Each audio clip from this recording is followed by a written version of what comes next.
The long-awaited return of her husband from a business trip turned into a real scandal. The mother-in-law, wanting to quarrel the young family, prepared a surprise, an ineptly edited photo of her daughter-in-law with a strange man. But instead of the expected family drama, she received a decisive rebuff. "I'll shove these photos up your ass now," the daughter-in-law shouted angrily, ready to defend her family happiness at any cost. Good day, dear listeners. I am glad to welcome you to my channel. I present to you a new interesting story. Enjoy listening. Alicia once again ran her eyes around the apartment, checking if everything was perfect. 2 weeks without Artyom flew by like one day. Work, home, work again. But today he was finally returning from a business trip to Yekaterinburg, and she wanted the meeting to be special. The new shirt lay on the bed, neatly ironed. Artyom had been looking at it in the shop window for 6 months, but kept putting off buying it. It's either too expensive or there's nothing to wear it with. Alicia bought it yesterday, spending her bonus on her latest project. Let her darling treat himself. What a caring wife, she grumbled to herself, adjusting the collar of her shirt. Soon I'll be putting slippers by the door too. But her grumbling was for show. In fact, she missed her husband like a schoolgirl. 2 years of marriage, and she still had butterflies in her stomach. When he called in the evenings to tell her how his day went. Artyom worked as an engineer in a large construction company, and business trips happened regularly. Alicia had already gotten used to it, but getting used to separation and not missing each other are different things. A last look in the mirror. A new blue dress. Artyom said that this color suited her. Light makeup, hair down. She took her keys and handbag, took a last look at the shirt. Everything was ready. The road to the airport took an hour, taking into account traffic jams, but Alicia was nervous. She turned on her favorite music, sang along, and thought about how happy Artyom would be with the shirt. Maybe they would go out for dinner tonight. He was probably tired of the business trip food.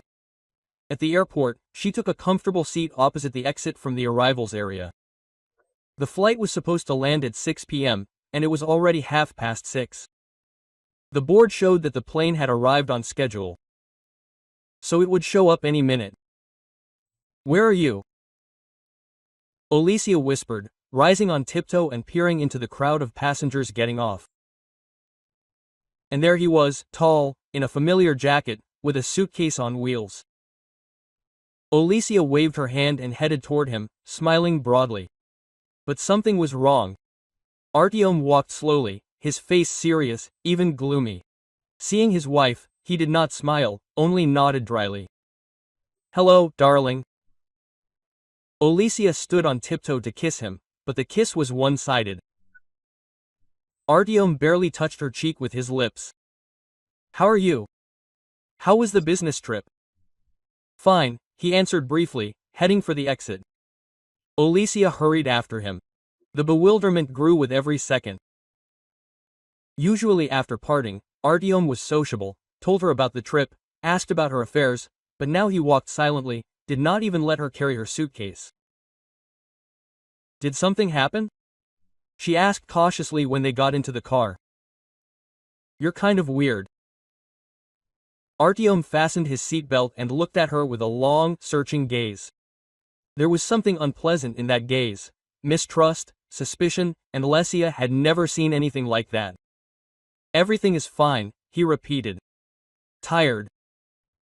"I bought you a shirt." Alicia tried to defuse the situation, starting the car. "The one you've wanted for a long time." She's lying on the bed at home. Quote, "Yeah." He didn't say another word. Alicia turned on the radio, but turned it off after 5 minutes. The music only emphasized the awkwardness. She tried to remember their last phone conversation 3 days ago. Everything was as usual. He was talking about the project, she was talking about the new order. Nothing strange.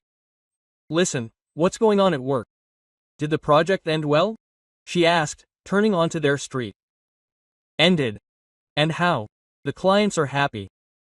Happy. Monosyllabic answers were starting to irritate. Alicia parked near the house and turned off the engine. The silence became even more awkward. Artyom, what's going on? She asked bluntly. I can see that you're angry with me. For what? Quote. He was silent for a long time, looking out the windshield, then slowly turned to her. Let's talk at home. There was some finality in his voice, which made Alicia's chest go cold. What could have happened? Are there really problems at work? And he just doesn't want to upset her, or is there something wrong with her parents? They went up to the fourth floor in silence. Artyom walked ahead, and Lesia followed with his bag. He didn't wait for her to open the door with her keys, he took out his own. The apartment greeted them with perfect order and the smell of air freshener. Alicia had managed to do a general cleaning in 2 weeks, rearrange the furniture in the living room, even replant the flowers. But Artyom, as if he hadn't noticed anything, walked into the room and stopped by the bed, looking at the shirt. Beautiful, right? Alicia asked uncertainly. I remember you were looking at it in that store. Artyom picked up the shirt and felt the fabric. Something like regret flashed across his face, but it immediately disappeared. Thank you, he said dryly and hung the shirt in the closet. Maybe you'd like to try it on? Alicia was trying her best to return to the familiar home atmosphere. I don't know your exact size. Then he sat on the edge of the bed and took out his phone. Alicia noticed that he had a lot of unread messages, and her heart sank. Did something serious happen while he was flying? Quote. Artyom, are you scaring me? She admitted, sitting down next to him. What happened? Are your parents okay? Your parents are okay. He put the phone away and looked at her with the same strange look. Mom even came to the airport. To the airport? Alicia was surprised. Why? She said she missed you and wanted to be the first to meet you. It was like Lydia Georgievna. Alicia's mother-in-law was overprotective of her only son and could not accept the fact that he now had a wife in his life. 2 years ago, she was not thrilled when she heard the news of the wedding, although she was polite on the outside. So how is she? Asked Alicia, trying to speak evenly. Relations with her mother-in-law were her sore subject. Normally brought something interesting. In the hallway, the sound of an opening lock was heard. Alicia shuddered, who could have entered their apartment, and then remembered that they gave Lydia Georgievna spare keys in case of an emergency. Artyom, are you home? The familiar voice of the mother-in-law was heard. Here, Mom. Lydia Georgievna appeared in the bedroom doorway, holding a thick folder in her hands. The woman looked triumphant. Lights sparkled in her eyes, her lips were tightly compressed in a semblance of a smile. Olazenka, hi, she said in a disheveled tone that always foreshadowed trouble. How are you? Hello, Lydia Georgievna, Alicia answered, getting out of bed. Everything is fine. It's wonderful, right? Wonderful. The mother-in-law walked into the room and sat down in the chair opposite. You know, I found out something very interesting. She patted the folder, not taking her eyes off her daughter-in-law. Artyom was silent, but Alicia felt his attentive gaze on her. Quote, what did you find out? Alicia asked, although her instinct told her it was better not to ask. And this is Lydia Georgievna, who opened the folder and took out a stack of photographs. Look. Alicia took the photographs and almost laughed at the absurdity of what she saw. In the pictures there was her, it seemed, in the arms of some man near a cafe, but the editing was so crude that the head clearly did not match the body. Quote, what is this? She asked, leafing through the pictures. What do you think? The mother-in-law said venomously, maybe you could explain to your son what kind of tenderness this is? Artyom stood up and walked up to Alicia, looking over her shoulder. She felt his body tense up. Lydia Georgievna, are you serious? Alicia looked at the photos again. This is an obvious fake. Look at the head. It doesn't match the body at all. Oh, a fake. The mother-in-law rose from her chair. Of course it's a fake. What else can you say? What else can you say? Alicia felt her anger boiling up. Where did you even get this? A friend sent it to me. She saw you near that cafe next to your work. She took a picture. What friend? Alicia turned to Artyom. You can see that this is a fake. Artyom was silent, studying the photos. Fatigue and confusion were doing their job. It was as if he couldn't concentrate, understand where the truth was. Quote, I don't know, he finally said. It looks convincing. Convincing? Alicia couldn't believe it. Artyom, look carefully. The lighting is different, the proportions don't match. Oh, come on, Lydia Georgievna butted in. Why are you so worked up? You got caught and that's it.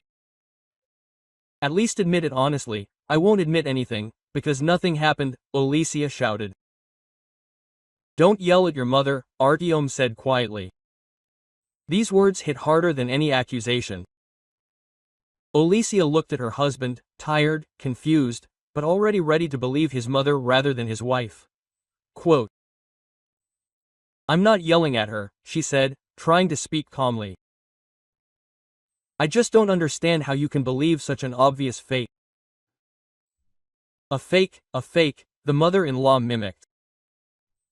Or maybe you just didn't expect to get caught. Lydia Georgievna, can I ask you a question? Alicia turned to her. Why do you need this? What do you need? To destroy our marriage. Why? Lydia Georgievna was confused for a second, but quickly pulled herself together. What does marriage have to do with it? Simply showed her son the truth about his wife. The truth? Alicia felt her patience snap. It's not true. It's slander. Alicia, calm down, Artyom intervened. Let's sort this out calmly. There's nothing to sort out, the mother-in-law said triumphantly. Everything is as clear as day. While our son is missing on a business trip, my wife. I'll shove these photos in your place right now, Alicia exploded. There was silence. Lydia Georgievna straightened up. Artyom frowned. Quote, you see what kind of wife you have, the mother-in-law said to her son. She doesn't even deny it. Straight away she's rude. I don't deny it because there's nothing to deny.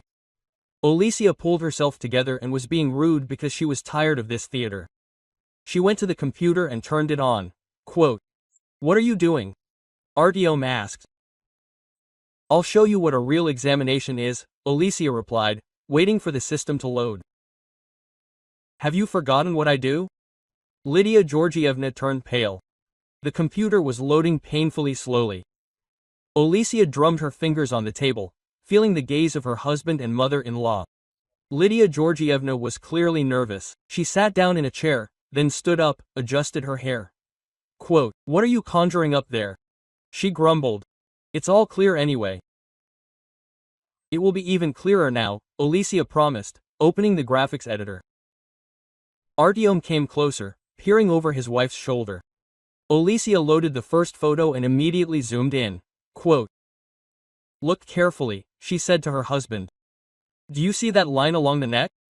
That's the gluing line. The head was cut out of one photo and superimposed on the other. Where did you see the line there? The mother-in-law chimed in. Are you imagining? I'll show you. Alicia switched to the levels analysis mode. The differences in brightness and contrast appeared on the screen. You see, the face was taken in one light, and the body in a completely different one. Artyom was silent, peering at the screen. Alicia moved on to the next picture. And this one is really funny. She enlarged the shoulder area. Look at the shadows. The sun is shining on the face from the right, and the shadow from the hand falls as if the light source is from the left. This is physically impossible. Quote, maybe there were two suns? Lydia Georgievna noted sarcastically, but her voice was trembling. Mom, shut up, Artyom asked, without looking up from the screen. Alicia opened the third photo and turned on pixel analysis.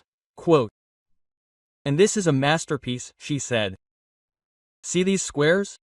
These are compression artifacts. The head was taken from a low-quality photo, probably from my social network page, and superimposed on a high-resolution photo. The pixel structure is completely different. Artyom leaned even closer. Olesya felt his breath on her cheek and hoped that he would finally understand. Quote, "It gets even more interesting from here," she continued, switching to frequency analysis mode. "Look at the hair, you see how abruptly the texture ends. Real hair has smooth transitions, but here there is a clear border. This means that the contour was outlined manually, and very carelessly. What are you trying to do?" The mother-in-law could not stand it. Maybe the camera was just bad? "Lydia Georgievna, do you believe it yourself?" Olesya turned to her. "The camera cannot change the direction of shadows or create a different pixel structure." The woman turned away, pretending to look at something outside the window. One more moment. Olesya returned to the analysis. Color scheme. The face has one color balance, slightly yellowish, like from artificial lighting. And the body is a cold shade, like in daylight. This is also impossible when shooting in one frame. Artyom straightened up and slowly turned to his mother. Quote, "Mom," he said quietly. "What is this? What is this?" Quote. Lydia Georgievna tried to feign bewilderment. "I explained." "You explained that someone sent you these photos? Who exactly?" "Well, a friend." "What friend? First name, last name." "What difference does it make?" the mother-in-law flared up. "The main thing is that it's a fake," Artyom interrupted her. His voice became harsh. Quote, "And a very bad fake." "How do you know?" Lydia Georgievna went on the attack. "Maybe she conjured up something on her computer?" "Mom, I'm tired, I'm confused, but I'm not an idiot." Artyom came closer to her. "Olesya is right. Even with the naked eye it's clear that the photos are edited." Question. Why did you do this? "I didn't do anything." The mother-in-law raised her voice. "They sent me these, I showed them. I wanted to protect my son from deception." "From what deception?" Olesya stood up from the computer. "Lydia Georgievna, you understand that I can go to the police. This is slander in its purest form." "Oh, you scared me," the mother-in-law waved her hand. "Who will believe you?" "The court will believe you," Olesya said calmly. "The examination will confirm the forgery, and slander is subject to criminal liability." Lydia Georgievna turned even paler. "Artyom, do you hear?" She turned to her son. "She is threatening me." "Not threatening, but warning," answered Artyom. "And she is right." "How can you say that? I am your mother." "That is why I do not understand why you needed to destroy my marriage." "I am not destroying it." Lydia Georgievna threw up her hands. "I want you to be happy." "Happy?" Artyom smiled bitterly. "Do you want me to believe that my wife is cheating on me based on fake photos? Is that your idea of happiness?" "They are not fake," shouted the mother-in-law. "And anyway, how do you know that she is not cheating? You are constantly on business trips." "Because I trust her," Artyom said firmly, "and because she would not get involved with an idiot who allows himself to be photographed on the street with other people's wives." Olesya looked at her husband in surprise. She did not expect such support. Quote, "Mom, let's be honest," Artyom continued. "Where did you get these photos? And don't talk about someone you know. I know when you're lying." Lydia Georgievna's eyes darted between her son and daughter-in-law. It was clear that she was feverishly coming up with an explanation. Quote, "I wanted the best," she finally muttered. "It seemed to me that she didn't love you, that she married for convenience." "For what convenience?" Artyom was surprised. Quote, "I don't have an apartment, a car, or much money." "But I will," the mother-in-law exclaimed hotly. "You have promise, you're smart, and she doesn't fit our family." "Our family?" Artyom's voice became icy. Mom, I created my own family with Alicia, and you're part of the old family. How can you say that? And how can you fake photos to slander my wife? I didn't fake them. Lydia Georgievna again tried to deny the obvious. They gave me ready-made ones. Who gave them to me? Alicia came closer. Lydia Georgievna, let's put an end to the lies. Tell me honestly, did you order these photos or did you take them yourself? I didn't order anyone. Then where are the contacts of this mysterious acquaintance? Show me the correspondence where she sent you the photos. The mother-in-law fell silent, realizing that she had fallen into a trap. Quote, my phone ran out of battery, she said weakly. Mom, that's enough, Artyom said tiredly. You do understand that you look ridiculous. It's ridiculous, Lydia Georgievna flared up. It's ridiculous that a mother worries about her son. It's ridiculous that a mother lies to her son and slanders his wife. But I'm not a slanderer, she shouted. The photos may be fake, but I'm sure something is wrong here. What exactly is wrong? Alicia asked coldly. But the fact that you don't love him, that's what's wrong. I see how you look at him without warmth, without Lydia Georgievna. Stop, Artyom interrupted. You have no right to judge our relationship. I do. I am his mother. And that's why we should wish him happiness, and not undermine his family. Quote, what family?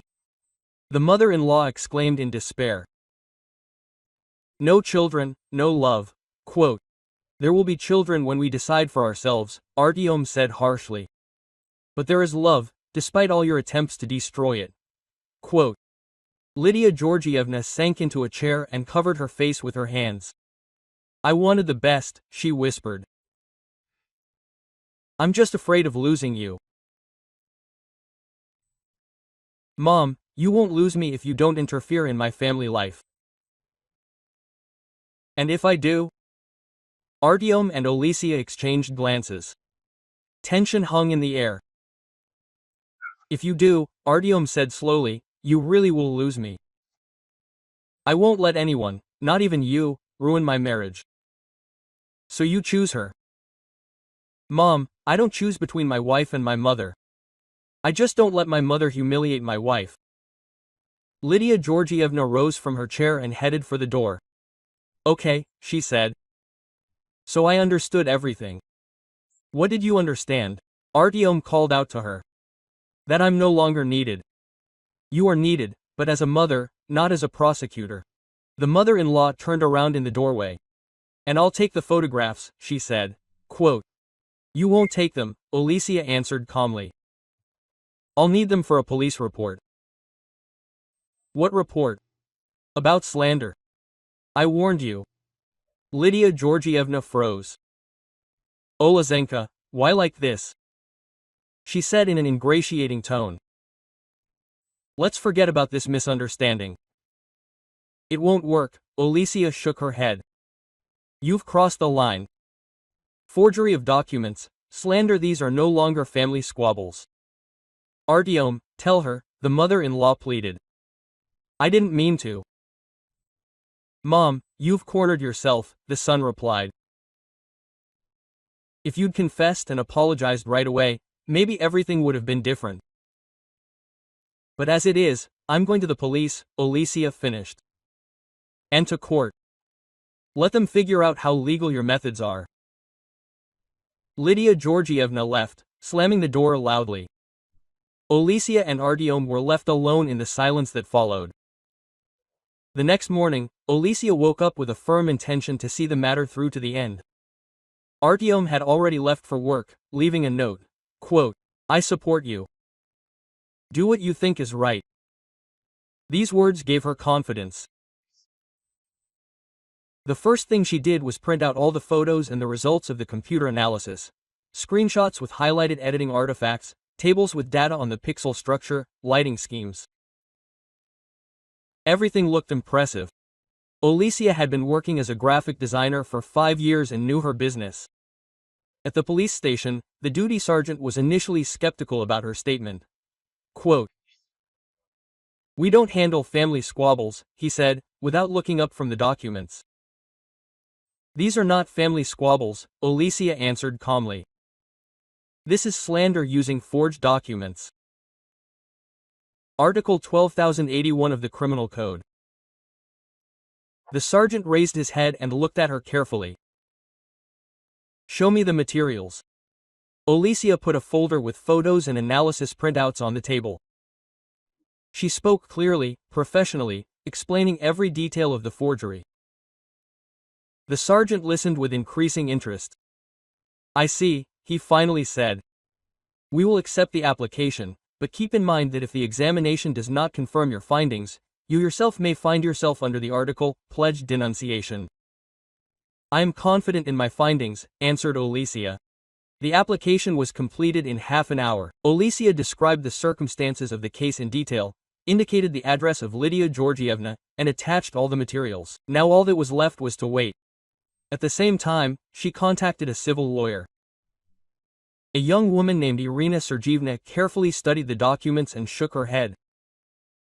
An interesting case, she said. Usually such forgeries are made by professionals, but this is obvious amateurism. This is even good, it is easier to prove. How long will the process take? Asked Alicia. In a criminal case, several months. In a civil case and for the protection of honor and dignity too. But you can file a petition for expedited consideration, given the nature of the damage. What damage can be recovered? Moral damage, attorney's fees, public refutation. The amount depends on the circumstances, but it is realistic to get from 50 to 100,000 rubles. Alicia nodded. She was not very interested in money, the principle was more important. A week later, they came to Lydia Georgievna with a subpoena. Artyom said that his mother called him in a panic. What did she say? Alicia asked at dinner.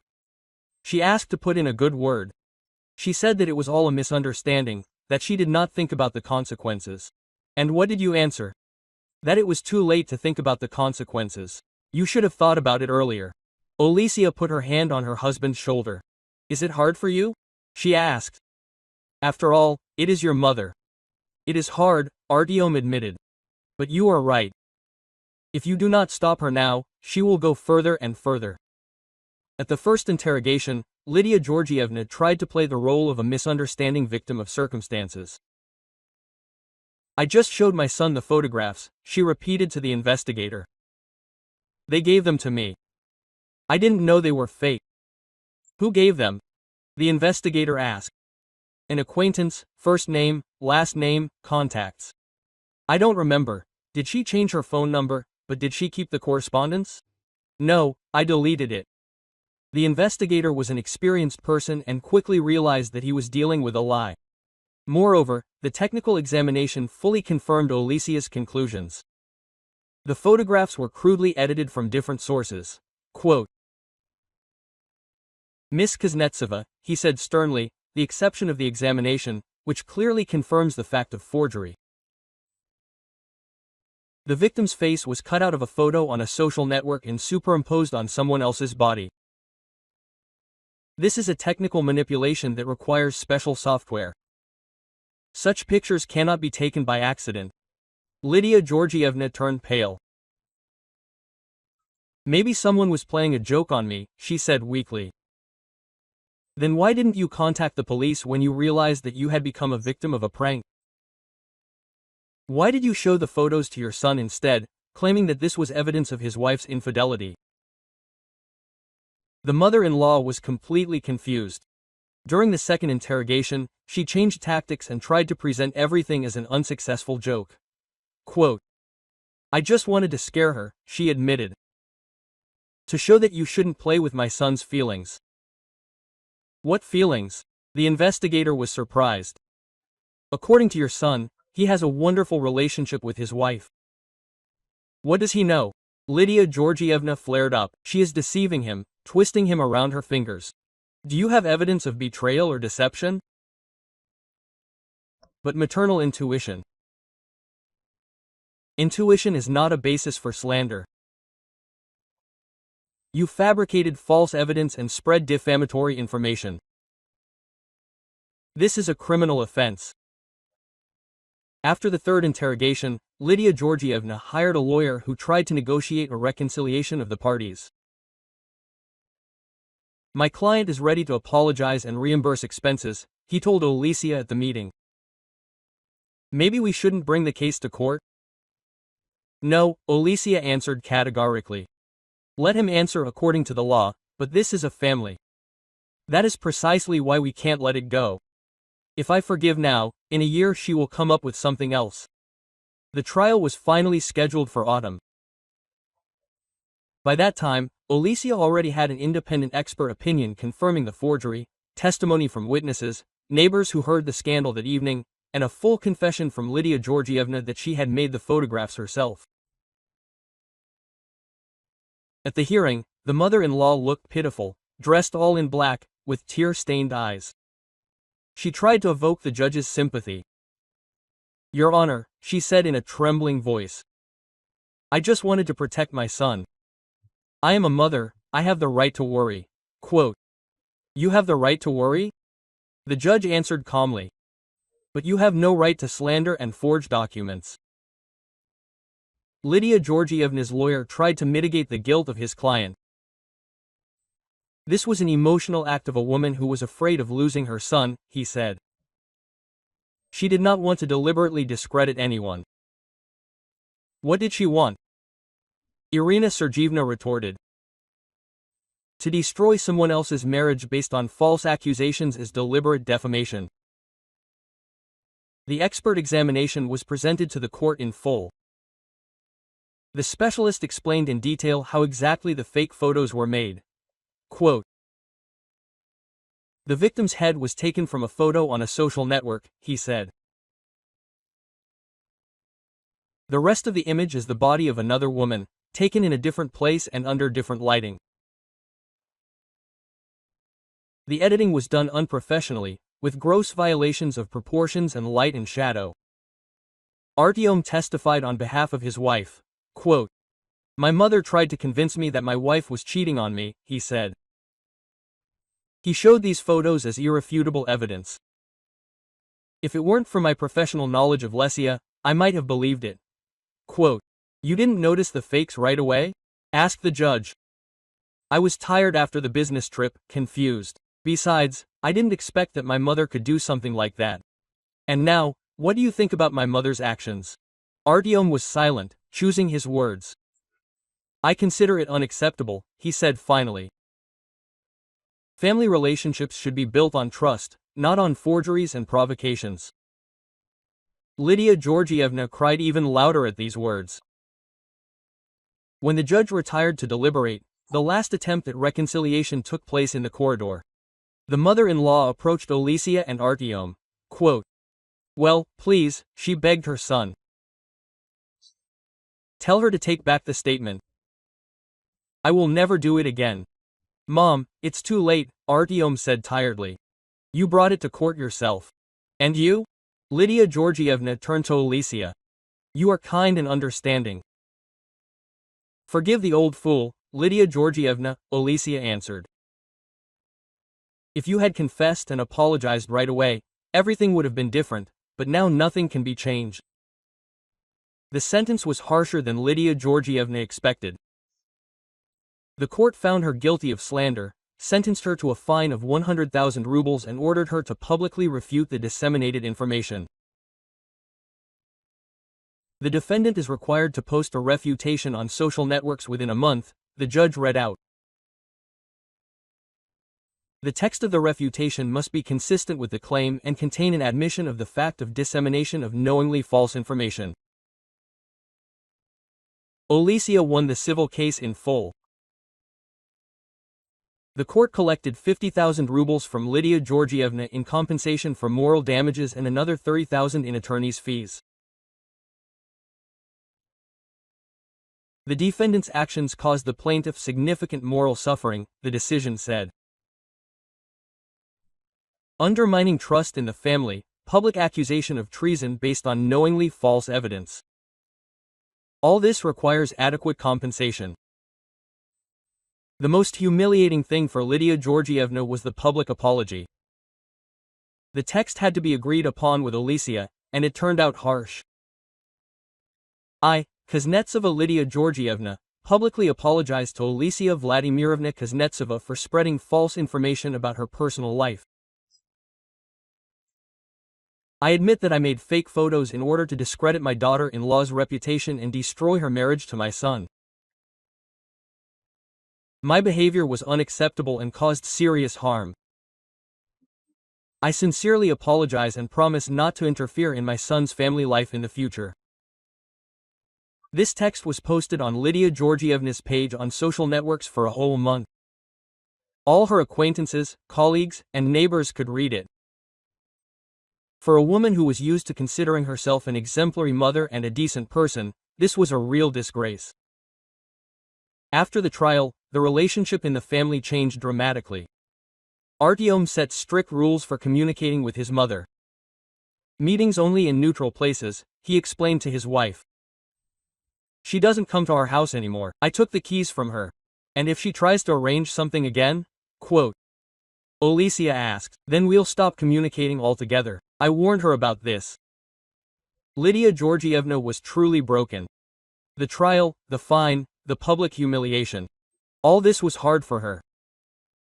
She tried to meet with her son several times, begged him to forgive her, promised to improve. I realized my mistake, she said. I will never interfere again. We'll see, Artyom answered. Time will tell. Alicia felt like a winner, but the victory was bitter. The family was split, her husband suffered because of the conflict with his mother, and she herself turned into a villain in the eyes of Artyom's relatives, who sued her mother-in-law. But there was no other way out. Lydia Georgievna had crossed all boundaries, and only a harsh measure could stop her. The lesson had been taught, all that was left was to hope that it would go into Prague. A year had passed since the trial. Alicia found out about her pregnancy in March, when the snow was already melting outside and the air was filled with spring freshness. She stood in the bathroom, holding a test with 2 stripes in her hands, and felt how everything inside her was turning over with joy. Artyom, she called to her husband, come here. He came running, thinking that something had happened. But when he saw her face, he immediately understood. It's true, he whispered, hugging his wife. It's true, Alicia laughed. We will be parents. Artyom twirled her around the apartment, and then carefully put her down on the floor. Be careful, now you have to, he muttered. You can't lift heavy things, get nervous. I'm not made of glass, Alicia laughed, but her soul was warm from his care. They kept the news of the pregnancy a secret for now. They wanted to wait for the first screening, to make sure that everything was okay. But in the 12th week, when the doctors confirmed that the child was developing normally, Artyom could not stand it. Quote, maybe we should tell the parents? He suggested at dinner. Mine and yours. Alicia nodded. She was not afraid of her parents. They lived in another city and were common sense. But with Lydia Georgievna, everything was more complicated. Quote, do you think she will try to use her grandson to get closer? Alicia asked. She will try, Artyom sighed, but this will not change our rules.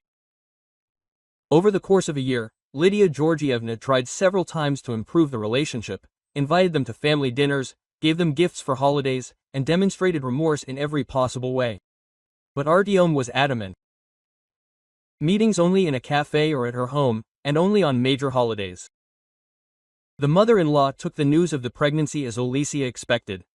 Quote, grandson, Lydia Georgievna threw up her hands when Artyom told her the news over the phone. Or granddaughter, Artyomushka, I'm so happy, when will it be possible to see you? I need to buy and cook so many things. Mom, slow down, her son stopped her. The baby won't be born for another 6 months, but I want to help. I can move in with you. I'll take care of Alicia and cook. That won't happen, Artyom said harshly. We'll manage on our own. But how? I'm a grandmother. I have the right. Mom, you have the right to what we allow you and nothing more. After this conversation, Lydia Georgievna began a real siege, calling every day, asking about Alicia's well-being, offering her help, coming to their house with bags of baby clothes that she bought in stores. "She's been waiting for me near the entrance," Alicia complained to her husband. "Yesterday she caught me with a stroller. She said that it was the best model, that she had studied everything." "You can accept the stroller," Artem said judiciously, "if it really is good." "It's not about the stroller," Alicia sighed. "The thing is that she is trying to squeeze into our lives through the child." Quote. "Attempts will not work," her husband assured her. "The boundaries remain the same." The daughter was born in November. Small, beautiful, with eyes like her father's and a stubborn chin like her mother's. Artem did not leave the crib. Every 5 minutes he checked if the baby was breathing. Quote. "What shall we name her?" he asked, gently stroking her tiny hand. "Alice," Alicia said. "I always liked this name." "Elisa Artemovna," the husband tried. "It sounds beautiful." Lydia Georgievna rushed to the maternity hospital the same day as she learned about the birth of her granddaughter. She stood under the windows, waved her hands, shouted congratulations. The nurses looked puzzled. Quote, "Is this your mother?" one of them asked Alicia. "Mother-in-law," she answered tiredly. "She has a peculiar character." When Alicia and her daughter were being discharged, Lydia Georgievna was there with her packages and bouquets. "My granddaughter," she read, trying to look into the envelope. "Let me at least look at her." "Mom, not here," Artyom pulled her up. "We'll talk at home." "They won't let me go home," the mother-in-law said bitterly.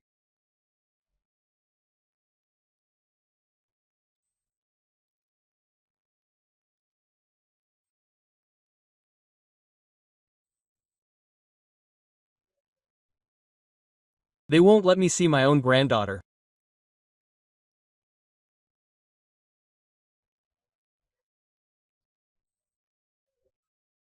"You will see her, but not at home," the son answered firmly. The first months of Elisa's life were spent in a constant struggle with Lydia Georgievna's obsessiveness. She called 3 times a day, interested in every detail: how she ate, how she slept, how she was gaining weight, bought mountains of children's clothes, toys, and care products. "I need to see her," she begged Artyom at every meeting. "I'm going crazy with the desire to hold my granddaughter in my arms." "We'll get caught," the son promised. "When will Alicia be ready?"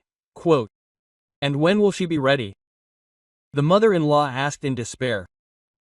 "I don't know, maybe never." Alicia was really in no hurry to introduce her daughter to her grandmother. The memories of the fake photos and the trials were too fresh.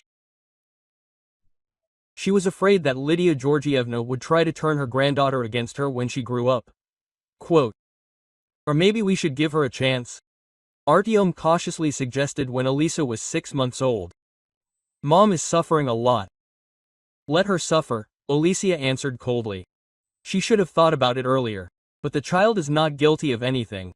She has the right to know her grandmother.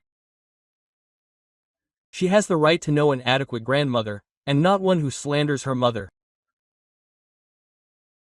Artyom sighed, but did not argue. He understood his wife and could not condemn her.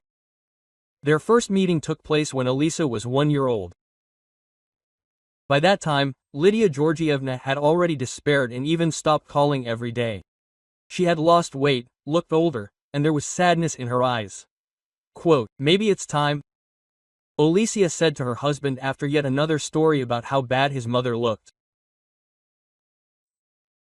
"But only in our presence, and at the first careless word does everything end."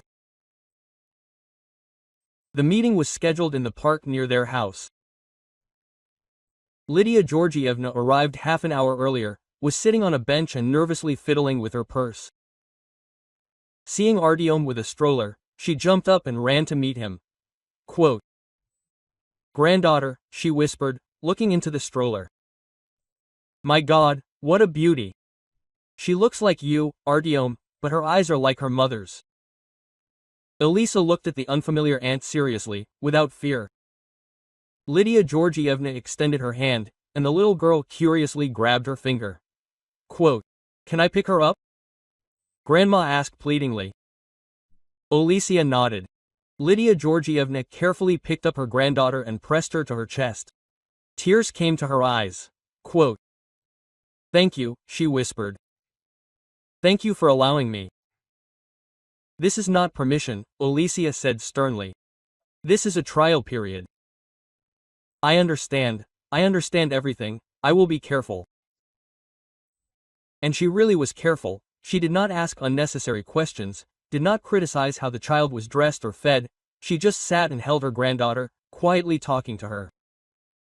You are so smart, aren't you? She whispered to Elisa. And beautiful, and you can already see her character, persistent, like her mother. Alicia became wary. Is she starting again? That is, like her mother? She asked. Well, purposeful, Lydia Georgievna corrected herself, knowing what she wants. Is this good or bad, in your opinion? Good, of course. Such people achieve success in life. The meeting passed without incident. Lydia Georgievna sat with her granddaughter for an hour, and then said herself that it was time to finish. Thank you, she repeated as she said goodbye. When can we do it again? We'll see, Alicia answered vaguely. The next meeting took place a month later, then a month later. Gradually, they became more regular, but always in the presence of parents and always for a short time. Elisa grew up, began to walk, say her first words. Lydia Georgievna watched her granddaughter's development with reverence, but kept within limits. She did not advise, did not criticize, did not try to bribe the child with expensive gifts. Quote, she has changed, Alicia admitted. When her daughter turned 2, she became more careful. The court taught her a lot, Artem answered. Now she knows that impudence has its limits. Do you think this is forever? I hope so, but let's not relax. The third year of Elisa's life brought new trials. The girl became more independent, began to ask questions. Lydia Georgievna sometimes forgot herself and tried to play the role of the main grandmother. Quote, you know, she said to her granddaughter, when your dad was little, he also loved this swing. I took him here every day. Lydia Georgievna, Alicia said warningly. What? The mother-in-law asked fearfully. Did I say something wrong? You're starting to forget your place. What place? I was just telling you. You were telling me what a wonderful grandmother you are and how much you did for Dad. This is manipulation.